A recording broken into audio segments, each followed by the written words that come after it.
తెలుగు రాష్ట్రాల్లోని అన్ని జిల్లాలకు విస్తరిస్తూ అత్యాధునిక వైద్యం అందిస్తున్న మల్టీనేషనల్ హాస్పిటల్ మెడికవర్ హాస్పిటల్స్ ఇప్పుడు మన వరంగల్లో.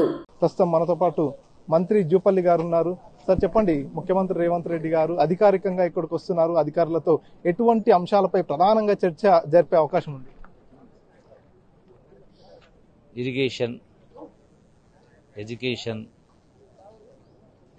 and also health and also industries, food processing, skill development, అంటే ఇట్లా చాలా రంగాలు ఉన్నాయి. అన్ని రంగాల్లో పాలమూరు జిల్లానే తెలంగాణ పెద్ద జిల్లా, అత్యంత వెనుకబడ్డ జిల్లా, ఒకనాడు వలసల జిల్లా. చాలా కార్యక్రమం చేసి ఉంది. అందుకనే మొదటి ప్రోగ్రాము పాలమూరు జిల్లా పెట్టుకోవడం జరిగింది ముఖ్యమంత్రి గారు. అవన్నీ విషయాలలో మా దృష్టి తీసుకొచ్చే కార్యక్రమం చేస్తాం.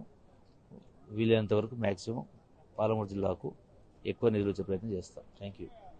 చూసినా మొత్తానికైతే ముఖ్యమంత్రి పర్యటన నేపథ్యంలో అంతా కూడా ఇక్కడికి వచ్చేసి పరిశీలిస్తున్నటువంటి పరిస్థితి. సీఎం రేవంత్ రెడ్డి వస్తున్న నేపథ్యంలో అన్ని శాఖలకు సంబంధించినటువంటి అధికారులతో, ఉమ్మడి జిల్లాకు సంబంధించినటువంటి అధికారులతో రివ్యూ మీటింగ్ ఏర్పాటు చేస్తున్నారు. అందులో భాగంగా అన్ని సమస్యలపై చర్చ జరుపుతాము. పాలమూరు అభివృద్ధి ధ్యేయంగా సీఎం రేవంత్ రెడ్డి ఇక్కడికి వస్తున్నాడు కాబట్టి సీఎం రేవంత్ పర్యటన తర్వాత ఖచ్చితంగా జిల్లా మరింత అభివృద్ధి చెందే అవకాశం ఉందంటూ కూడా ఇక్కడికి వస్తున్నటువంటి మంత్రులు కావచ్చు, ఎమ్మెల్యేలు తెలియజేస్తున్నటువంటి పరిస్థితి.